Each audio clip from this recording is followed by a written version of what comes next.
So I got a message from one of my members saying, it's so hard. He's building an entirely new marriage with his wife post-betrayal.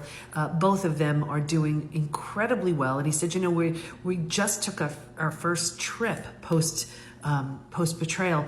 And now as two completely, you know, new people getting to know each other once again and creating all these new memories. But I'm really struggling and I'm feeling like really sad because I remember when we used to do these kinds of things last time.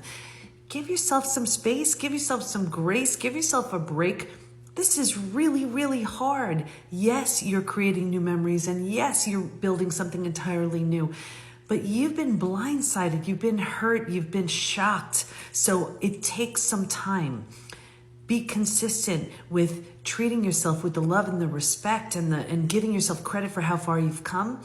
Make sure you are seeing how different this person is. You know, if they're the same person that they were, what in the world are you doing this for?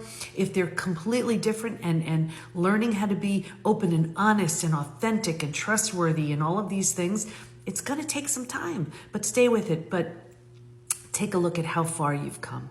You know, if you couldn't even get out of bed and get out from under the covers and you are, well, that's progress. If every trigger doesn't take you down like it used to, that's progress. Instead of looking at, you know, comparing it to the old, you're creating something entirely new. So give yourself some space, give yourself a pass, and realize that you're moving through one of the most painful of the human experiences. So follow for more, and if I can help you move through the 5 stages from betrayal to breakthrough, that is all I'm here to do. I've done it. I can help you do it. That's all we do within the PBT Institute. Hope that helps.